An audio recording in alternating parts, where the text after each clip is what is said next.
Bonjour à tous, la réussite pour tous, on retrace le parcours des professionnels ayant connu des difficultés. Quatrième épisode, je suis avec monsieur Ashmi Kane. Bonjour à toi. Bonjour, et merci pour ton invitation surtout. Merci à toi d'être venu. On va commencer tranquillement. Est-ce que tu peux retracer non, d'abord, tout d'abord te présenter dans un premier temps. Oui, après je ferai une présentation succincte parce que voilà, je commence à être un peu un ancien entre guillemets. Donc moi à la base j'ai eu un bac pro en électrotechnique en 2006, donc comme je vous dis ça fait longtemps.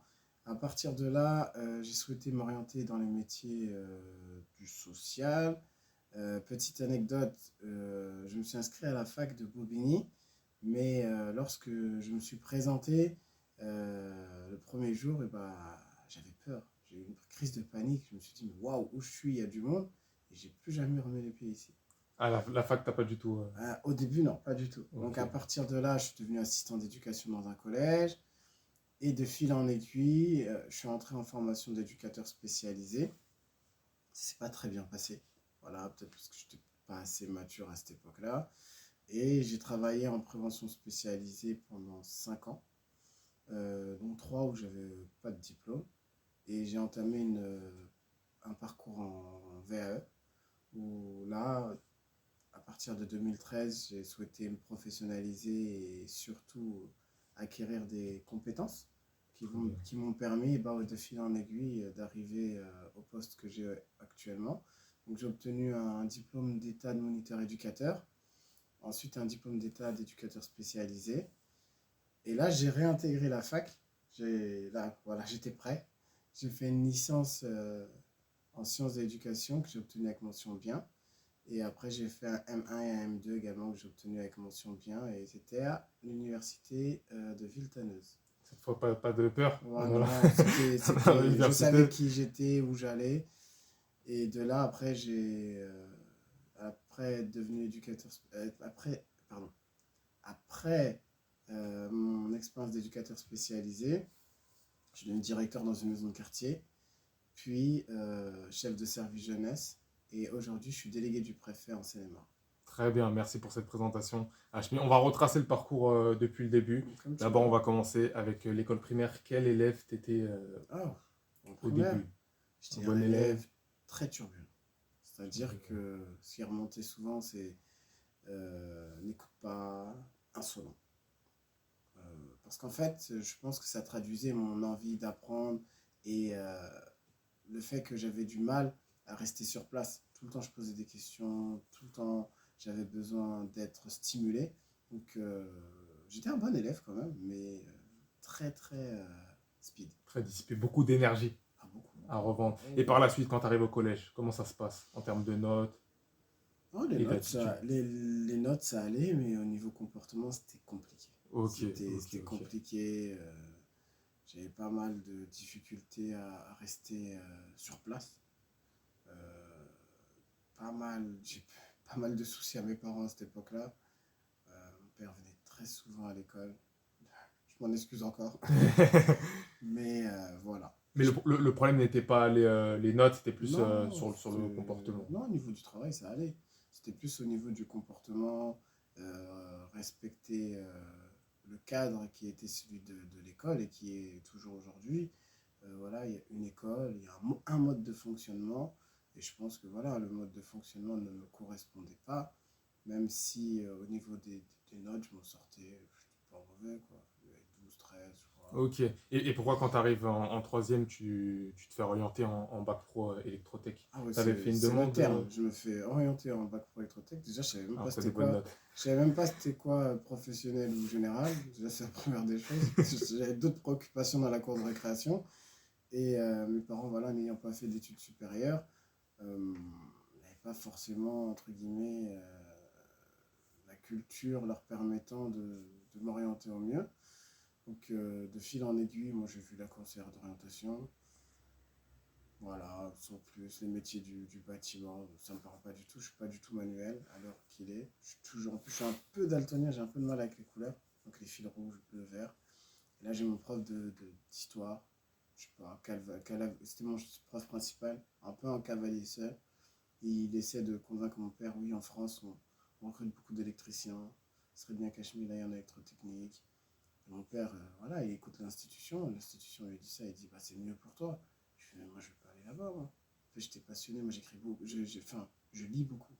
Donc, à cette époque-là, je lisais beaucoup de livres. Après, c'était dans ma chambre, tranquille. Donc, je me suis dit, pourquoi pas me lancer. J'écoutais beaucoup la radio aussi, parce que mon père écoutait beaucoup la Toi, radio. t'es plus un bac littéraire qui t'aurait Peut-être peut-être ES, convenu. peut-être ES, je sais pas. En tout Et, cas, la filière générale me correspondait plus.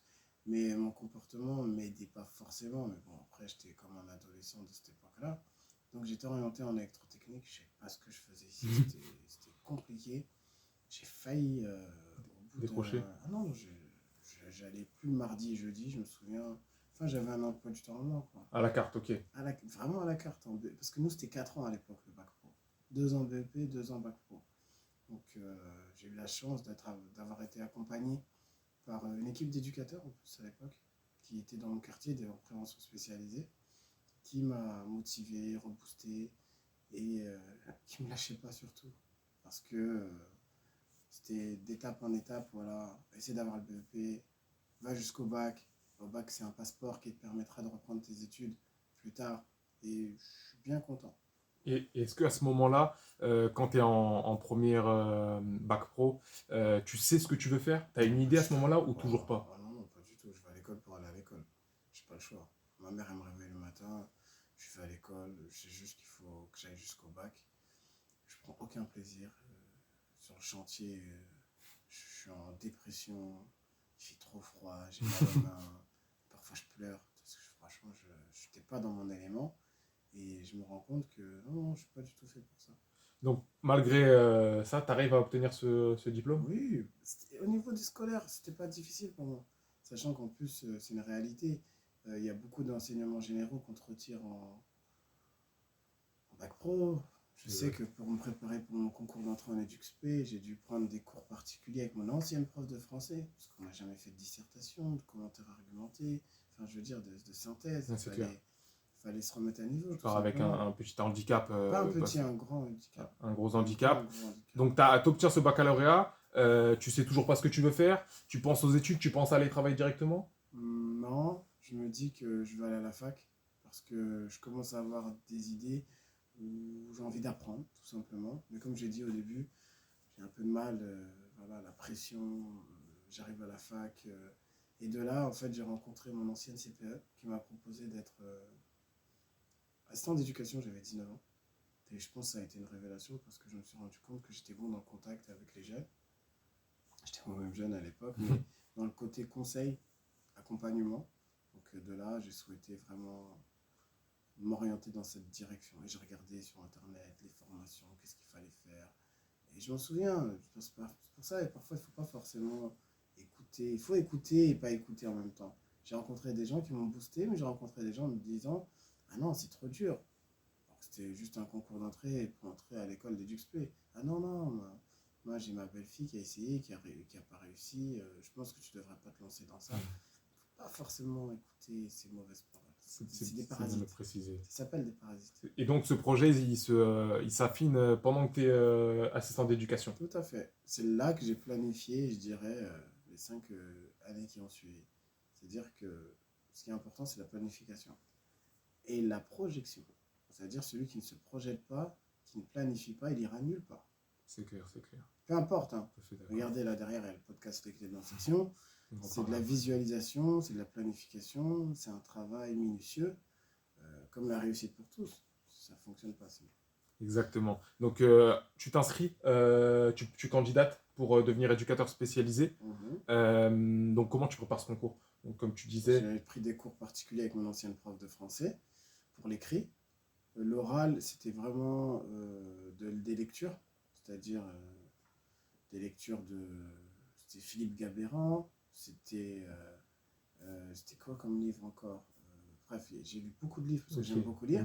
Donc ça m'a permis de me mettre à niveau. Donc à l'écrit, je m'en souviens, j'avais eu 10 et à l'oral, j'avais eu 19. D'accord, ok. Voilà, donc j'avais réussi du premier coup. C'est ton terrain, l'oral? Pas forcément, pas forcément. C'est juste la préparation. Je savais, j'étais prêt. Très bien, très très bien. Donc, tu accèdes à la formation d'éducateur spécialisé. Il me semble que tu l'as fait en contrat d'apprentissage. Comment tu as fait pour obtenir ce contrat d'apprentissage? On sait Non, que c'est assez compliqué. non, j'ai la première année, quand j'ai été accepté, c'était en formation initiale. D'accord, ok. Donc Très j'ai fait bien. un stage à la PJJ dans le 95, ça s'est très bien passé. J'étais leur premier stagiaire en plus EduxP. Et de là, j'ai rencontré le directeur de la prévention spécialisée à Villiers-le-Bel pour un stage long. Parce qu'en formation d'éduc, tu dois faire un stage de 15 mois, si je me souviens. Donc lors de l'entretien, il me dit: ah non, toi je te veux en apprenti. Je fais: c'est quoi apprenti? Il me fait: ah, je connaissais pas. Il me fait: tu auras un salaire chaque mois. Je fais: non, c'est ça que je veux. Je veux C'est pas être bon. stagiaire, moi c'est ça que je veux. Donc je change de statut. Donc d'initial, je passe à apprenti. Donc j'ai D'accord. pas cherché l'apprentissage, c'est lui qui est venu à moi. Et t'as quel âge à ce moment-là? 21 ans, je crois. 21 ans. Ouais, j'ai 21 ans. Est-ce que la formation, elle est compliquée par rapport à ton cursus scolaire? Et sur le terrain, comment ça se passe vu que tu es assez jeune par rapport au public? Non, la formation n'est pas si difficile parce que c'était un plaisir. C'était des cours que j'avais jamais, philosophie de l'éducation, de la sociologie, on t'apprend à réfléchir. Donc non, non, c'était plaisant. J'avais des partiels, je les avais réussis également. Ric-rac, mais je les ai tous réussis. Bien. Et sur le terrain, non, moi j'avais une posture qui était claire. J'avais des jeunes qui avaient mon âge, hein, mais ma posture a été claire parce que j'étais accompagné. On ne peut pas se faire tout seul. On Tout se en fait fait, aussi avec les gens qui sont autour de nous. On ne naît pas avec toutes les compétences. Aujourd'hui encore, j'apprends. Les compétences, ça se développe. Et celui qui dit qu'il sait, il sait rien en fait. Il faut se mettre dans une position d'apprenti, je pense que ça arrive. très bien, merci pour cette précision. Et donc, tu es en deuxième année d'école Là, j'intègre la deuxième année. Cette deuxième année, vu que j'ai changé de statut, j'ai dû changer d'école. Donc, d'une école en bas de chez moi, entre guillemets, je me trouve dans une école à plus d'1 heure et demie de trajet. Et c'est là que ça commence à aller mal. C'est-à-dire que décrochage, j'y allais de moins en moins. Avec bien l'équipe de compliquée. formation, c'était compliqué. Tout le temps, j'étais en conflit avec mes formateurs. Voilà, de fil en aiguille. Après, j'ai été mis à la porte. En D'accord, fin ok. d'année, conseil, on me demande de redoubler. Non, je ne redouble pas. Tu redoubles J'ai pas. réussi tous mes partiels. Les appréciations en stage, elles sont exceptionnelles. Pourquoi je redouble? Donc, donc à ce J'ai- moment-là, tu décides de faire quoi? Tu te dis que... Non, pour moi, j'arrive en troisième année. En fait, durant l'été, je reçois un courrier comme quoi je suis radié des effectifs. Donc, merci, ok. Pourquoi? Comment? Coup dur Bref. à ce moment-là, ça te met un peu... Non, c'était très compliqué. ouais, Tout mentalement, tout est remis en cause. tout ton Plus projet d'école, professionnel. plus de formation, ça veut dire plus de travail, se retrouver à la rue. Euh, Sachant que voilà, j'ai grandi dans un quartier, la rue, ça veut dire quoi? Très en bas du bâtiment avec mes potes. Je voulais pas ça. Donc, s'ensuit une année très compliquée où, avec mon employeur, bah, j'ai plus d'école. Je suis en apprentissage. Logiquement, c'est terminé la Voilà, c'est référence. terminé. Mais j'ai dit non, ce ne sera pas terminé. Au lieu d'aller à l'école, j'irai au travail. Donc, pendant un an, on était comme ça. Et à partir de là, j'ai terminé mon contrat d'apprentissage. Donc, au lieu d'être en troisième année, j'ai travaillé toute l'année. Mais c'est vu que ça s'est très bien passé. J'avais un bon état d'esprit. Je suis quelqu'un de très déterminé et professionnel. Donc mon directeur m'a proposé de m'embaucher en CDI. Même si je n'avais pas le diplôme, il m'a dit que vraiment j'étais indispensable sur le terrain. Je faisais un travail exceptionnel. Ça m'avait touché à l'époque, je me souviens. J'avais 22 ans, je crois. 22 ans, Je... 23. Donc ton parcours nous montre bien que c'est important de laisser une bonne image en entreprise, que ce soit en stage parce que ça t'a aidé, et que ce soit également Il faut rester soi-même. en contrat d'apprentissage parce que ça t'a permis d'obtenir un CDI par la Il suite. faut rester soi-même. C'est-à-dire que si toi, tu es quelqu'un de vrai, de bon, bah, c'est ce qui va refléter. Le monde du travail, c'est un monde comme un autre. Il faut rester soi-même. À partir du moment où on joue un rôle, on a une posture, on est démasqué. Tout simplement. C'est-à-dire, moi, je suis toujours parti en bon terme de mes différents travails. Pourquoi je partirais en mauvais terme? Je suis arrivé en bon terme, je pars en mauvais terme. Après, parfois au travail, il y a des soucis, mais Bien sûr, ça bien fait sûr. partie du travail, tout Oui, oui, simplement. c'est clair, c'est clair. Moi, demain, tu peux appeler n'importe lequel de mes employeurs, je peux le C'est bien dire. passé. Et j'ai pas de problème. Très bien, Ashmi. Merci. Est-ce qu'on peut te parler un peu du métier d'éducateur spécialisé, Mhm. sachant que tu l'as connu assez jeune, ce métier? Est-ce que tu peux nous parler un peu des inconvénients, des difficultés, des missions et des avantages également de ce métier? J'étais éducateur pendant 7 ans, donc travailler en lien directement avec les jeunes pour moi. Donc 5 ans en prévention spécialisée dans les quartiers, en bas des tours, dans les bâtiments. Ça consistait en 3 missions, je dirais. La première, c'était euh, aller à la rencontre des jeunes dans l'espace public. La deuxième, c'était travailler en partenariat avec justement une ribambelle de partenaires pour pouvoir orienter ces jeunes, missions locales et autres, école de la deuxième chance. Et la troisième, c'était accompagner ces jeunes dans chaque étape de leur parcours, jusqu'à ce qu'ils deviennent autonomes, entre guillemets. Voilà pour les missions. Ensuite, après, j'ai travaillé dans une MEX, maison d'enfants à caractère social. Là, je travaillais vraiment sur le quotidien des jeunes, lever, coucher, école, week-end, santé. C'était vraiment un autre accompagnement. Mais c'est un accompagnement qui m'a permis justement de développer tout le côté proximité et également distance professionnelle. Ok, je pense que c'est très formateur Ah oui, oui.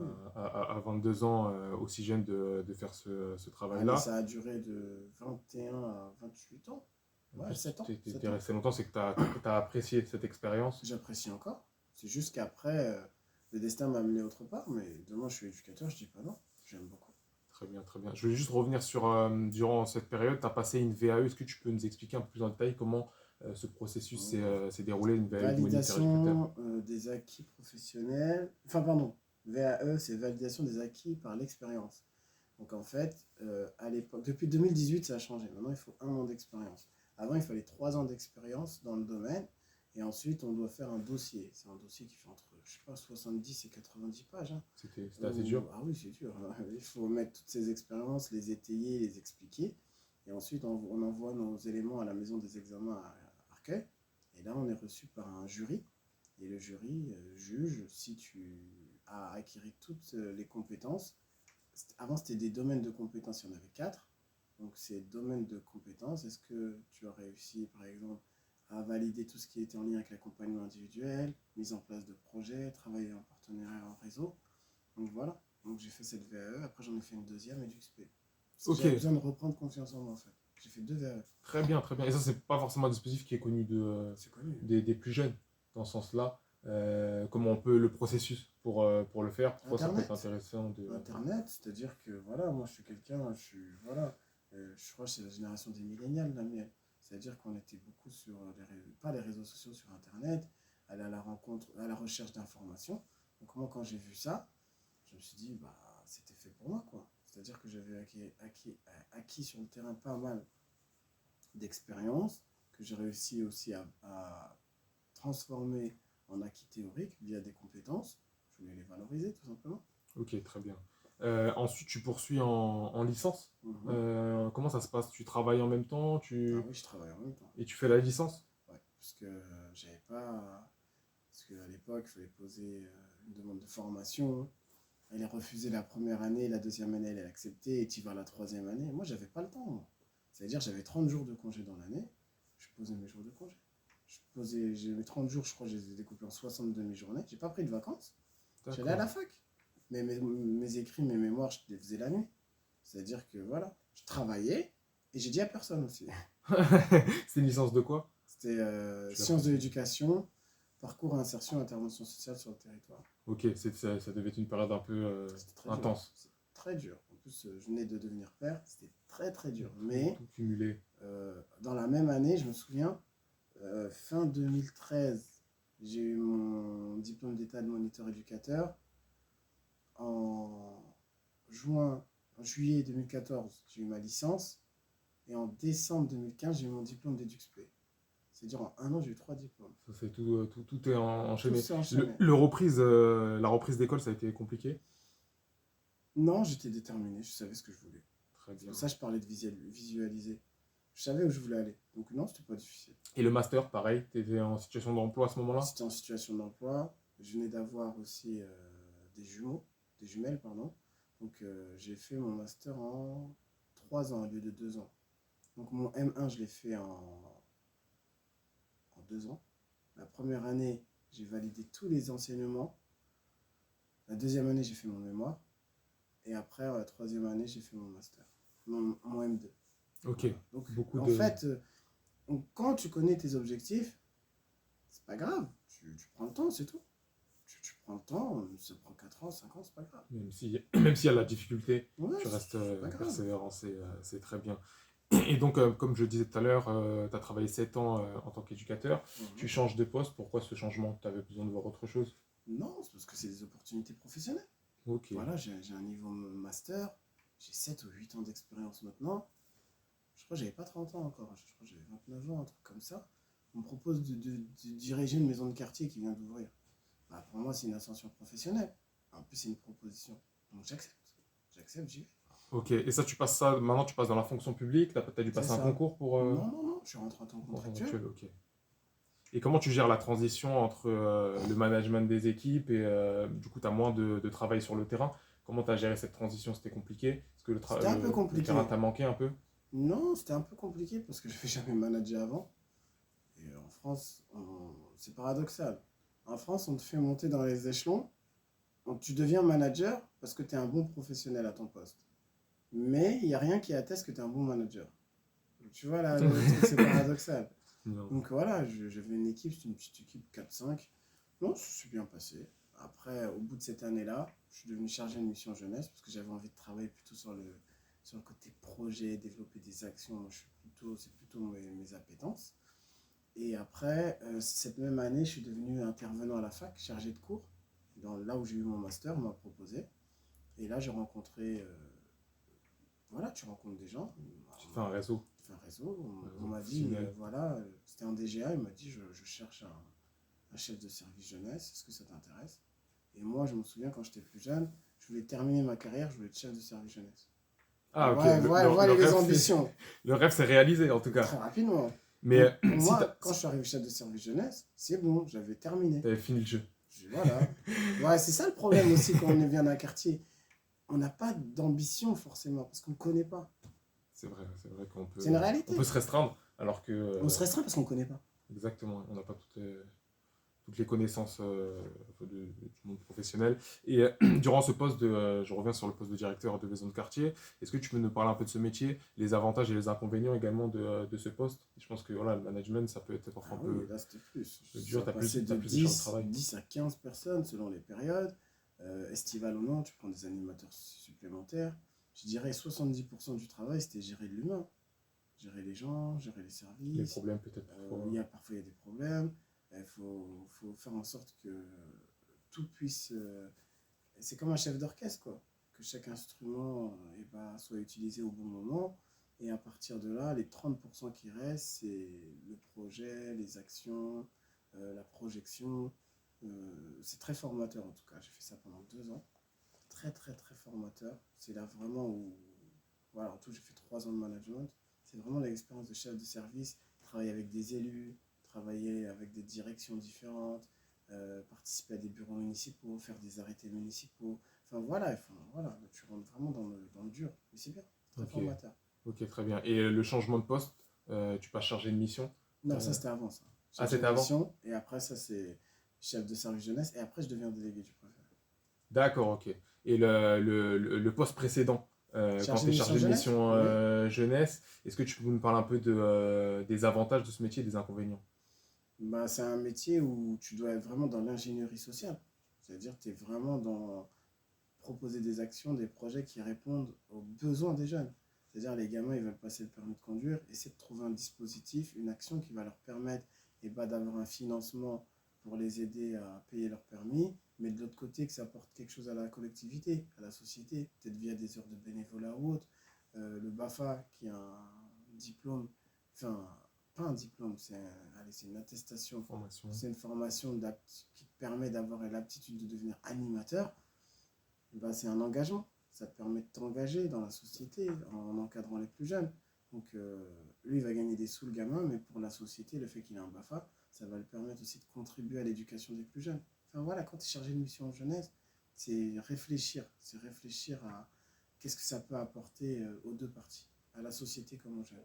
Très bien, très bien. Et toutes ces évolutions professionnelles, ça montre que tu as quand même montré une bonne image à chaque fois, à chaque emploi. C'est pas une question de bonne image, c'est que tu es bon. Tu as bien travaillé. Ah, C'est que tu es voilà, bon, que, c'est tout. que C'est tu es bon, pas, que tu es un c'est, bon c'est professionnel. pas une question de prétention, c'est que si tu es formé et que tu sais dans quelle direction tu vas et que tu es bon, tu n'auras pas de soucis. Parce que ton parcours, c'est vraiment étape par étape, Voilà, en step by step. permanence. Et ben, moniteur éducateur, Mhm. éducateur spécialisé, chargé de mission, tu me dis si je me trompe. Directeur de maison de Ah, quartier, chargé de mission, voilà, chef de service service jeunesse. jeunesse. Ça, c'était ton poste précédent avant. Avant délégué du préfet. Voilà, c'est ça. Il y a 2 ans, ouais, ça fait 2 ans que je suis délégué du préfet maintenant. Donc, ça, tu as encore plus de responsabilité. Tu reprends un poste de manager. T'es pas T'es manager, pas délégué manager, du d'accord, préfet. ok. Non, t'es pas Tu manages manager. pas une équipe. Tu pilotes des finances publiques. C'est encore autre chose. Et donc, la charge de travail, il y a beaucoup d'administratifs, Très j'imagine. lourde, très lourde et la responsabilité elle est très grande. Là, tu travailles en lien avec l'État, tu représentes l'État. C'est-à-dire quand tu arrives sur un territoire, tu es l'État. C'est-à-dire quand tu parles, tout ce que tu dis peut être retenu contre toi aussi. Quand tu es l'État, tu as une posture étatique. C'est-à-dire que toi, déjà d'une, tu es l'exemple, mais tu montres la direction à suivre, que ce soit au niveau des municipalités, au niveau des associations, au niveau des fédérations. C'est-à-dire que tu n'es pas seul, tu es l'État.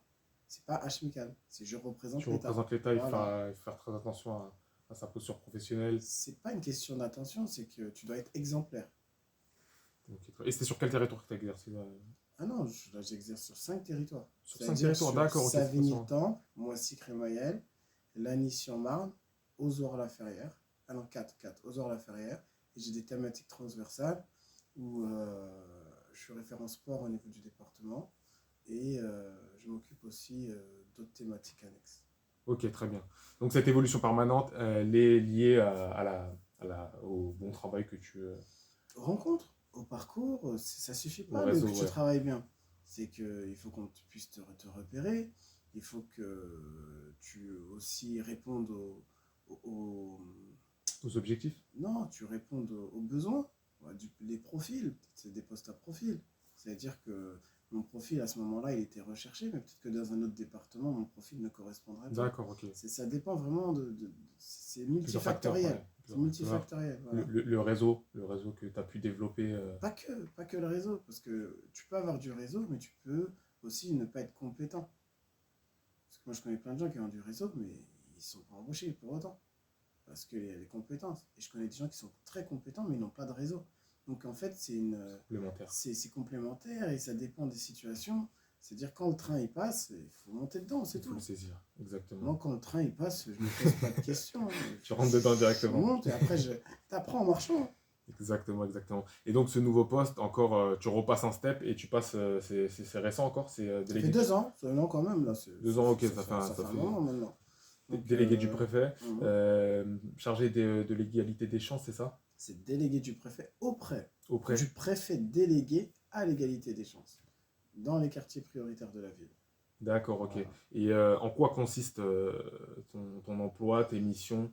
C'est très large. C'est très large. Voilà. C'est C'est dur à expliquer, représenter avec l'État, une case. déjà la première des choses. Ensuite, c'est accompagner les porteurs de projets, les associations et les structures sur les territoires dans leur développement, dans la mise en action de projets, dans tout ce qui est ingénierie sociale.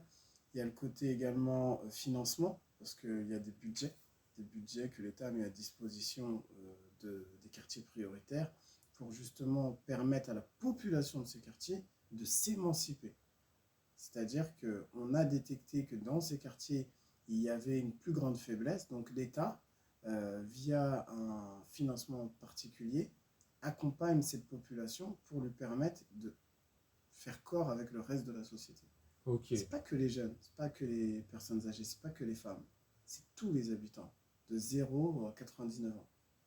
Voilà, on a des dispositifs comme le programme de réussite éducative, qui est pour les 0-16 ans. On a des dispositifs comme les cités de l'emploi, qui sont plutôt pour les plus âgés. On a des cités, c'est de la jeunesse pour les plus jeunes, avec des ouvertures de structures qui permettent justement d'accueillir les jeunes plus tard le soir ou le week-end, ou sur des actions spécifiques. On est dans du travail aussi en collaboration avec les municipalités pour les aider, les accompagner financièrement et aussi du niveau de l'ingénierie pour développer des actions et des projets pertinents. Enfin, D'accord, il n'y c'est très très a large. pas de fiche type, c'est très Oui, large. ta journée, elle varie en permanence, je Ah non, pense. en permanence. Là, je serai en incapacité de te dire ce que je fais dans le détail. Après aussi, j'ai une réserve, dans le sens Bien où je sûr. ne peux pas aussi parler de ce qui se passe en détail sur les territoires. Mais voilà, Je Très te bien. fais une esquisse qui est large. Merci pour les explications. Et toi qui viens d'un parcours de baccalauréat professionnel Mhm. électrotechnique, tu te retrouves, tu viens aussi peut-être de quartier prioritaire de la ville, Oui, oui, j'ai tu, grandi dans un quartier. tu te retrouves délégué du préfet, c'est une réussite. Je sais pas c'est quoi la réussite, moi. Je pense que quelqu'un qui fonde sa famille, qui a des enfants, qui prend du plaisir dans sa famille, il a trouvé sa réussite. Je suis d'accord avec toi. Quelqu'un qui s'épanouit dans son emploi, il a la réussite.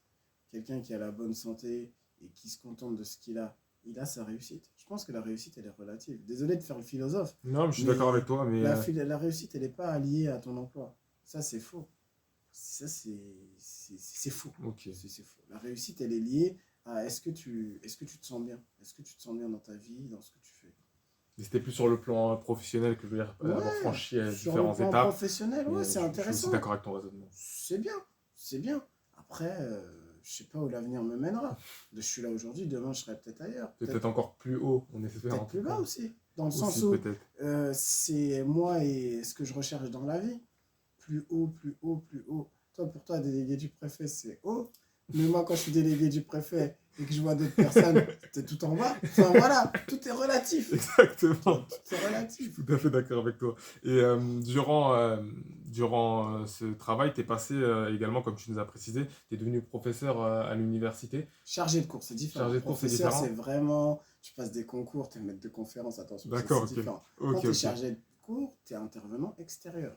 Et en tant que chargé de cours, eh ben, ma mission, c'est de donner de mon savoir et sur des sujets bien précis. Donc j'ai fait 4 ans à Villetaneuse sur la notion de découverte du champ professionnel. On travaillait du métier, je parlais beaucoup des métiers du social et de l'insertion. Et depuis cette année, en fait, j'interviens à l'université Paris-Nanterre où je travaille sur la notion spécifique de valoriser, financer et monter des projets professionnels, sur l'aspect vraiment Très financier. bien. Et comment tu fais pour allier ces Bah deux après, activités professionnelles? cette activité-là ne me demande pas 1000 heures non plus. C'est-à-dire, je sais pas moi, 35 à 40 heures dans l'année. Et je prépare ça à la maison tranquillement. Mais pour moi, c'est important de rendre ce qu'on a donné. Ce Ok, qu'on m'a donné. très bien. C'est important. Et ça te fait pas trop de charge de travail? Non, non. Non? Voilà, moi je suis un bosseur. Ouais. On n'a même pas parlé, on n'a Ouais, je même pas vois. parlé de mon podcast, donc c'est encore autre chose et Si, ça si, on va en demande parler beaucoup après, de c'est temps. prévu. Ça demande beaucoup de temps. On va en parler après. Comment ça s'est passé? Ils t'ont proposé d'intervenir? Comment ça s'est Oui, déroulé? oui, oui, c'est mon ancien professeur qui m'a proposé à la base à Villetaneuse. Il m'a dit, franchement, je te verrais bien. Moi, je dis, un peu posture de, comment dirais-je, syndrome de l'imposteur. Mais non, mais c'est pas possible, moi, je peux pas faire ça et tout. Ah non, non, ce Comme serait quoi, très bien. Et ben voilà, de fil en aiguille. Et après, pour Nanterre, non, c'était plutôt, j'ai postulé. J'ai vu t'as une offre. candidaté directement, ok. Voilà, j'ai candidaté. J'ai vu l'offre, ça m'intéressait, ça me parlait, financer les projets et autres. Et j'ai été retenu. Ok, très bien. Et on parlait un peu d'allier ces deux activités. Je sais que pendant le confinement, tu as commencé à lancer un projet Mhm. en 2020. On y vient. Tu as lancé le projet Les clés de l'insertion. Là, c'est le Est-ce que podcast que tu peux j'anime. tu peux nous parler de ce projet? Bah, c'est un podcast qui s'adresse aux jeunes âgés de 16 à 25 ans et aux professionnels comme toi qui travaillent dans le milieu de l'insertion professionnelle. L'objectif, c'est d'aller à la rencontre de profils euh, qui, justement, se sont construits dans l'adversité via leur parcours professionnel. Donc, on parle d'emploi, on parle d'orientation, on parle d'informations liées à tout ce qui est milieu professionnel. Et moi, ce qui m'intéresse, c'est le parcours de la personne. C'est-à-dire comment elle en est arrivée là. Peu importe ce qu'elle fait. Tu as une grosse association aujourd'hui, mais t'es qui toi? D'où tu viens d'où? Très Comment t'es bien. arrivé là? Parce que je pense que le plus important, c'est pas là où les gens sont arrivés, c'est le cheminement. Exactement. Comment t'as fait? Et comment tu as monté ce projet en termes de financement, de statut, de matériel? Bah, c'est Tu de as appris? l'autofinancement. 100%, c'est mon argent personnel parce Ok. que c'est une passion, c'est une cause, c'est vraiment quelque chose qui me tient à cœur. Donc, j'ai jamais reçu de subvention de l'État. Non, non, c'est de A à Z, c'est avec mon porte-monnaie que j'ai acheté mes micros, que j'ai acheté mes trucs, que je me déplace. D'accord, ok, très bien. Voilà. Et comment tu t'y prends pour Bah, avoir les ce que je intervenants? disais tout à l'heure, planification, projection. Les intervenants, je les contacte. Voilà, maintenant je connais quand même pas mal de monde. Je les appelle directement. Voilà, est-ce que ça t'intéresserait? Ceux que je connais pas, je leur envoie un message mail ou réseaux sociaux. J'ai un retour, j'ai pas de retour. Voilà, moi je continue mon chemin, j'avance. Ok, très bien, merci Hachmi. On arrive à la fin de cette vidéo. Est-ce que tu auras un conseil à donner par rapport à l'évolution professionnelle, toi qui en es le Oui, fruit même pour pouvoir évoluer dans une même entreprise? ou autre entreprise. Voilà, Le plus important, c'est de croire en soi.